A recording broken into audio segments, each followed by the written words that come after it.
so we are on to the next loofah soap, and I am so excited to do this one. And I actually, there's this fragrance that I used to wear when I was a freshman in college, so a few years ago, when I lived in Washington, D.C., and I worked at this place called Body Wares. It was very much like the Body Shop. I loved that job. And there was a perfume oil I discovered there that originated, I believe, out in the Body Shop.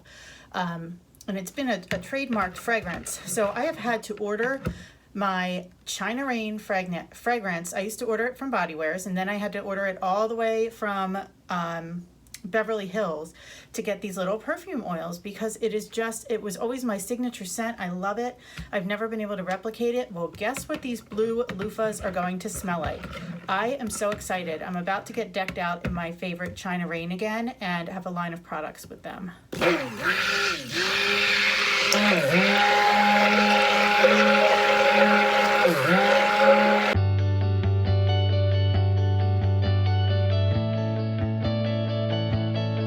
So we're going for very pale colors with these soaps. So they will be pastels. And I found my fragrance that I love at Nature's Garden. So excited about this.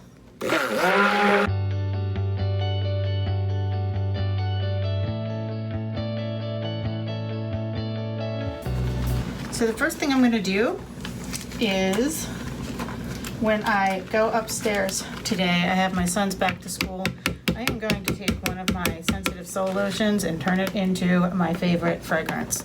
And I can't wait. So let's go ahead and get these loofah soaps.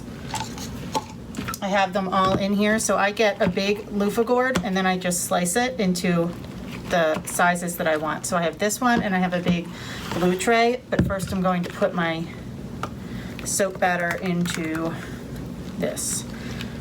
So this batter is always going to be a little bit thick because I use goat milk. It tends to thicken it. Some of the fragrances do. I mean, I actually really let this cool today, but the first batch turned out fine as far as the thickness, the texture, and everything. So they are not going to look like the melt and pour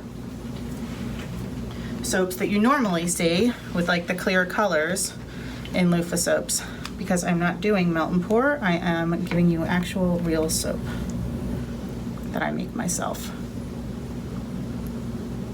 So you just kind of pour it right in all the cavities, and you want to leave some of the gourd or the loofah showing. Fills it all in, kind of goes up and around, and some of the loofah will be exposed, some of it will not. And that's just kind of the nature of it. I want some of it exposed so you know that there's a loofah in there. But basically what you get is a nice exfoliating soap. It looks a little greenish right now. It'll turn more blue as it cures.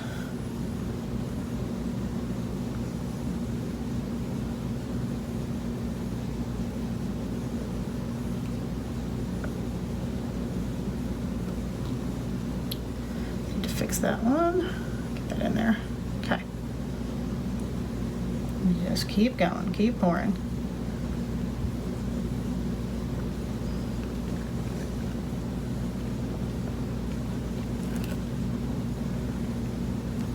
Good thing about these molds is if I get messy, I can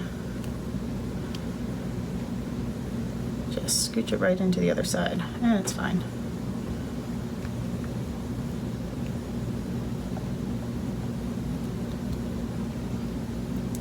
Okay, so I'm going to finish filling these and I will let you know what they look like when I'm finished. Okay, I'm just doing a quick jump in to show you what some of the soaps look like now that I have unmolded them.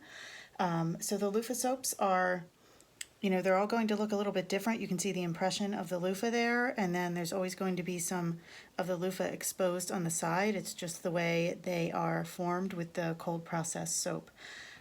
So again, some of them will have a little less of the impression and more soap on the top, and then it just kind of, goes around as it wants to.